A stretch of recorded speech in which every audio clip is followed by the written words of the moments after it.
there and say, yeah, I know she did it. Yeah, I think she did it. She could have did it. Yeah, it's a possibility. I'm going to read you an excerpt of a statement that was given to us. Okay. And I want you to tell me what it does for you, what makes you think. I was sitting on my front porch. A person in a black truck passed by with black wheels. Because he was the first to come by, that is what got my attention. He drove to the end of the lane and turned around and stopped. Turned around, I heard loud voices, but I did not see anyone. Then I heard loud gunshots, multiple shots, 8 or more. Then he started by toward me, and I stood to take cover for my safety because he was driving fast back up the dirt road. What's missing there? She. Yeah. I can't read. We got. I could only see a black man with a beard.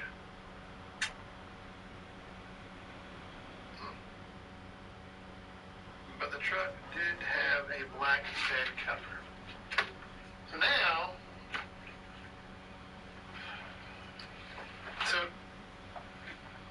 your truck, your phone. Now we're talking your description. I'm light skinned. Black. It's black. You got a beard. Yeah, I got a beard. Right. I mean the he.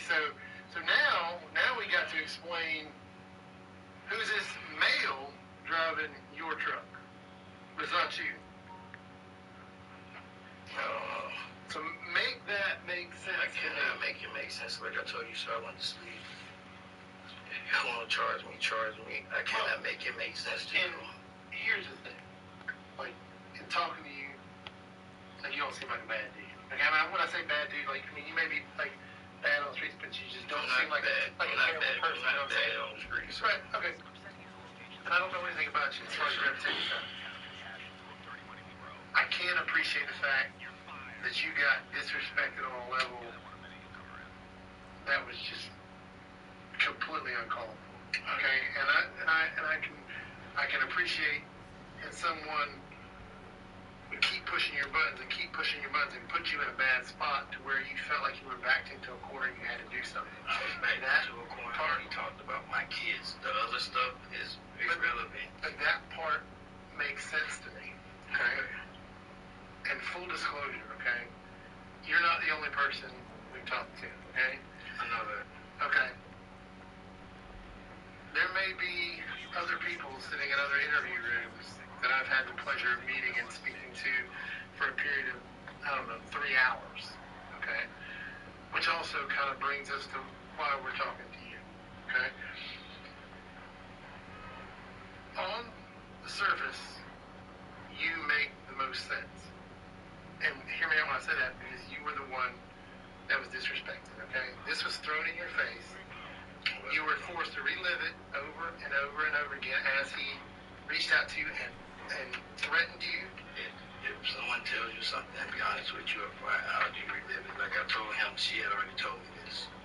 But that wasn't good enough. Why wasn't it? Because he kept going. He kept pushing it. And I left the phone sitting there. But he kept going and he kept getting a rise out of you. He kept getting a rise out of you. And between you and me and Detective Weitzel, Smoke, I mean, what he did was wrong. It was uncalled for. And I'm not going to say he deserved to be shot. But if somebody would have stepped up and handled his business and jacked his jaw or whatever, I could understand that. The issue I got is right now, is this man who didn't have a damn thing to do with anything except for he hung out with Smoke. Multiple witnesses positively identified Doug at the scene of the crime as the driver and the shooter. Jasmine was also identified. That was a wild tour as well. The first commercial was a Super Bowl commercial with Britney and Pepsi. Like, oh my God. Also identified, and her sister told police that she confessed to being involved in the crime. However, there is one more nail in the coffin placing the Three Stooges at the scene of the crime, and it comes from the most unexpected source of all, Martesh's children, who were present when the shooting took place. But I'm going to be very frank with you when I tell you that right now, your story doesn't hold water, okay? It doesn't make sense. So, right now, I can say your truck's there. I can say Martisha's car's there. You're telling me you're sleeping. A reasonable person would be like, well, if you're sleeping, even though an eyewitness gives your account or gives a description that's much more similar to you than Martisha or Jasmine, but I'm supposed to believe that now the two of them did this? I mean, did you not listen to that? I mean, this is a kid who was there, But they always ask about Big D, because Big D's always right. around. But they're there. All the gunshots locked in the trunk. Oh, I said the name. I know the two kids' names that you Right. know, man. I was trying not to. Okay. How? I mean, am I supposed to believe that a child just came up with that out of the blue? I didn't say they were lying. Did I? You ever heard me say? Right. Well, that's not true. I just said they asked about Big D all the time. Right. But I mean, that is eerily similar to witness accounts of two vehicles, surveillance footage of two vehicles, license plate readers of two vehicles back to back. I mean, the worst thing that can happen for you is all this stuff, because the phone stuff, you kind of, explain, oh, he could have been in the truck and all the other stuff. But do you really think that's going to hold water with a jury? A jury's going to be like, oh, this guy, he lost his truck, he lost his cell phone, and all that other stuff.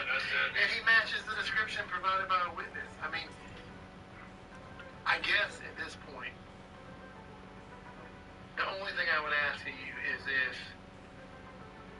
are you ready to go down, or do you want to drag everybody down with you? Because that's kind of what it's, I mean, an outside observer, it's like, are you just going to take down the whole ship with you? I mean, is Martisha's kids going to be without a mom? Is Jasmine and your kids going to be without a mom? Because that's basically what you're saying. You're going completely scorched earth. Like, we're all going down with this. Right now. That's from where you sit. That is exactly the way you're living. Whereas, not that I'm asking you to own up to something you didn't do, but if you had more involvement than they had, which on the surface appears that might be the case, now's the time to get out ahead of it. Not when you're talking about how my day in court and all the other stuff. Because guess what? That means everybody's getting drug in there. Everybody's getting charged with the same thing. We're all sitting there for however long, whatever, and all these kids are without mamas.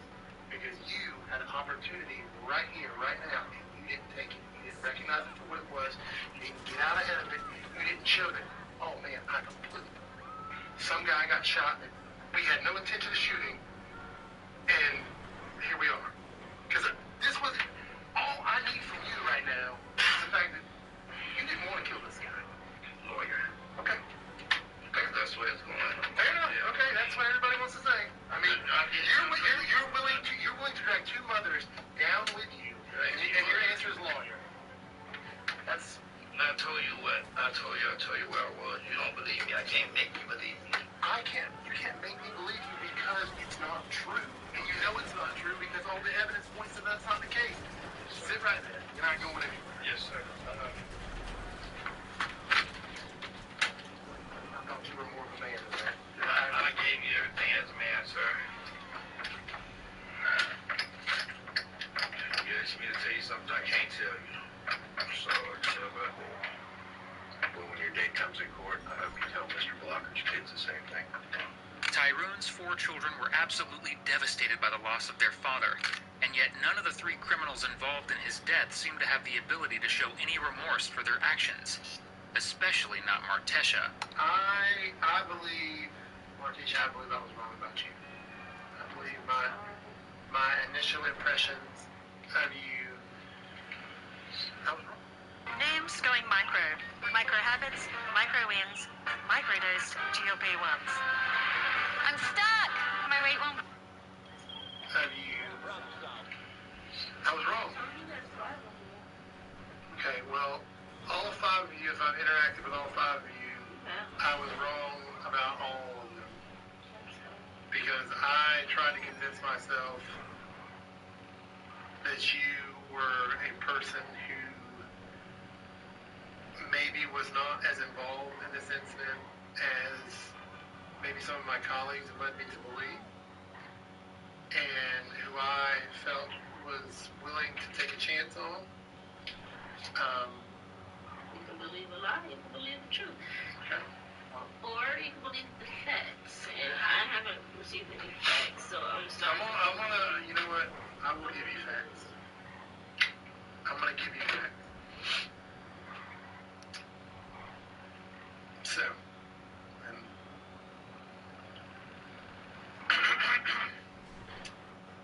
dear Mama, where are you? Please come back. We miss you. Are you hurt? Is your phone died?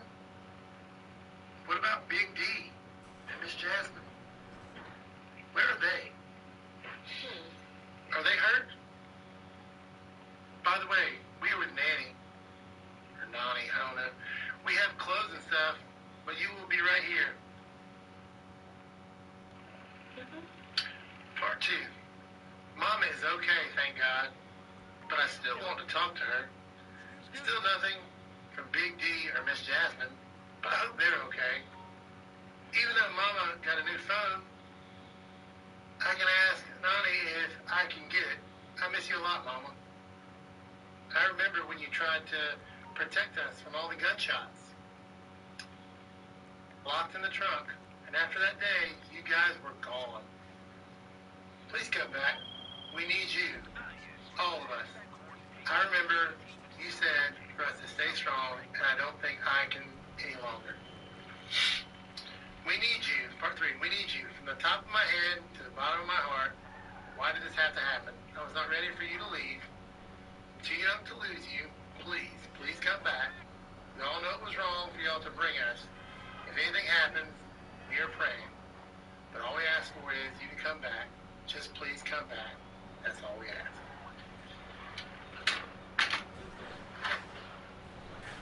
I don't have to show you anything anymore. I don't have to show you anything anymore.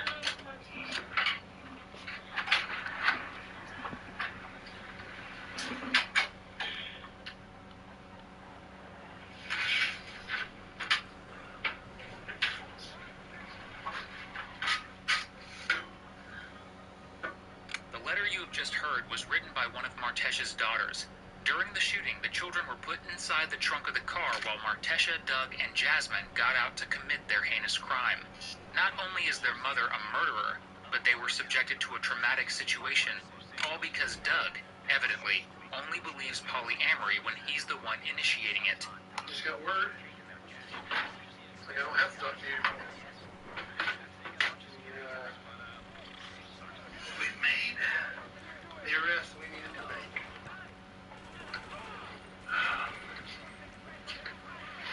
So, just hang out. We'll go from there. What's up? Well, guess what? You're not. You are hanging out now. You are not being leave. You are being detained. Right now, it is as it sits, unless anything changes. You are looking at murder, accessory after the fact, child endangerment, which will fall under statute. I'm not talking about you are. Well, you didn't do anything to help your case when you were talking, so I don't know why. So in the application, I wasn't being convicted of anything. You wanted to talk about me. I told you that I had a belief that you did. I had a belief. Representation, because you're using wordplay. I told you I had a belief that I wanted you. You're not listening. Martisha, you're not listening. Okay? I told you that I had a belief that you were hopefully a witness to this. The way you have represented yourself and the way you have wasted your time and the way you wasted mine leads me to believe, Cozy up to the goodness of the new grilled cheese bacon burger. Angus beef, bacon, and Swiss and American cheese melting on our soft buttery sourdough. And our new... That you have additional involvement in this incident, okay? And when everybody else talks, which trust me, they will, and they tell us, and you had this opportunity, you're going to regret sitting here because guess what? Your kids that wrote that letter, you're not going to see them again. I hate to tell you, except behind, like, bars. That's how they're going to see you for the rest of your life and the rest of theirs. Because I thought you were somebody who maybe made a mistake, got tangled up with the wrong people, maybe got taken along for the ride. I could not have been more wrong. Because you had an opportunity to sit here and tell me that, and you didn't. And I wasted my time, and I rolled the dice on you, and I was wrong. So, that's that. I don't have to show you anything else. I don't have to show you all the things where you hit on the license plate reader. I don't have to show you the surveillance footage. It shows you in your car behind his truck. I don't have to show you that. You can see that when your representation gets into the discovery. So, that's that. If you're looking at murder, that's it. I mean, I don't know what else to say. There's really no wiggle room there. Despite Martesha's casual demeanor, 3 hours of sitting with the reality of what awaits her seems to finally hit her. That, or her attention meter has run dry and she's in desperate need.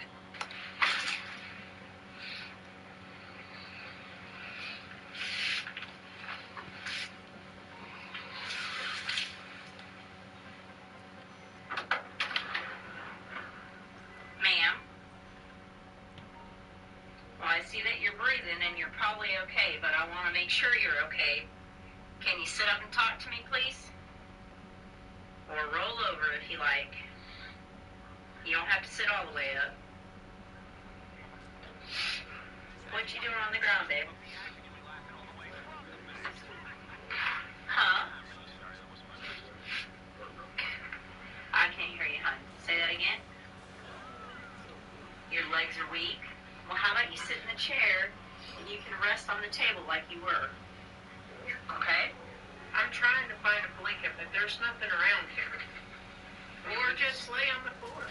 You want to stay down on the ground?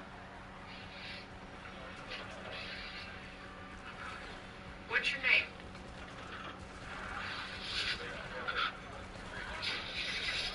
Are you? What is actually wrong with you? You're freezing? Your legs are weak? Why? Because you're What do they cold? feel like? Have you been standing up? Yeah, I saw you. You're standing in the corner. Okay, girl, why don't you stand up and then sit in the chair, okay? And then just lean back on the table like you were earlier, okay? I can't.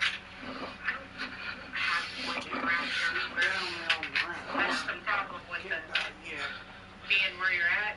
If you have one that you know of, or a jacket or something in your vehicle, I can go get it for you. You don't have nothing out there? Do you want me to go look?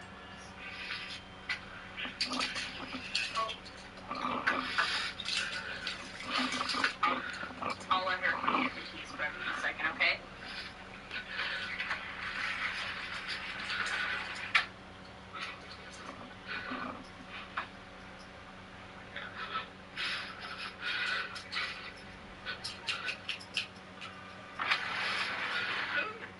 How about that?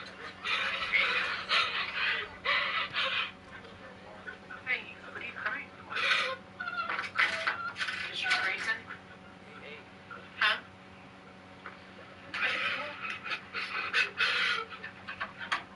Cover it up the opposite way. It'll probably give you warm.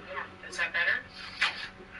Both Martesha and Doug were given life sentences for the first-degree murder of Tyrone Blocker. Jasmine, despite being the person who was actually dating their intended target, took a plea deal for a lesser charge of manslaughter, receiving just 12 years. Thank you for watching today's video. Whether you're new here or have been with us for a while, check out one of the craziest cases I've ever covered right here, or one of my newest uploads right here.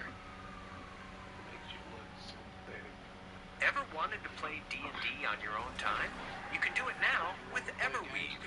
Create your character, choose where you would like to start, play. Our intelligent dungeon master is waiting for you. It tells your story, reacts to your moves, and assigns dice rolls. It tracks progress and allows you to manage inventory. Download Everweave today on iOS and Android.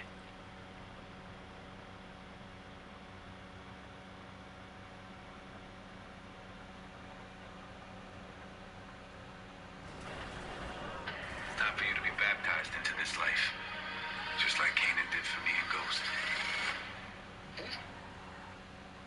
That's a story for a different time. There's a goddamn street war between the Marquez cartel and CBI. ¿Qué pasa, muchachos? You need to watch your back.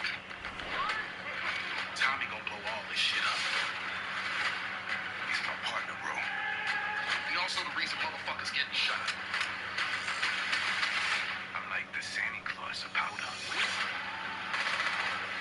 I'll skin you alive. I want out! Just get him talking. Get moving before he tries anything. Is anyone working with Tommy? No, he's a lone wolf now. Whoa. You got nerve, Egan. I will burn that motherfucking coalition to the ground before I let them take it from me. Don't burn it down. Take it back.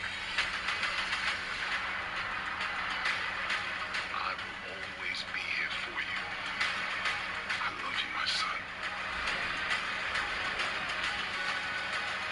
I know what life I'm signing up for. I'll be waiting for you. Tommy, make him suffer.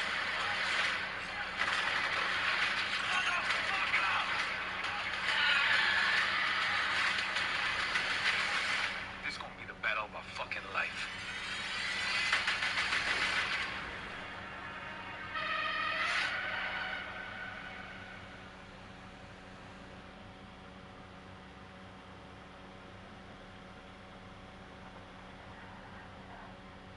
Did you like him? And that's okay. My son's attracted to boys, and I'm okay with that. And one of my daughters is attracted to women. I don't know what you're talking about. This was crazy, bro. This is 19-year-old Jakari Webb, currently losing his mind after getting caught with his secret gay lover, a lover that would end up dead just moments later. The video of you shooting him, I have it. I got it all. The whole thing was captured on video. Every bit of this. And what Jakari fails to realize is that he is not a suspected homosexual. He is a murderer. I know what you did, and I saw it. You can't do this to me. You can't sit here and lie and lie and lie and expect me to help you. Just tell me why. Why? What is your story? At 2 a.m. on June 23rd, 2022, two Daytona Beach police officers were patrolling near Forest Glen Boulevard when they heard a burst of gunfire.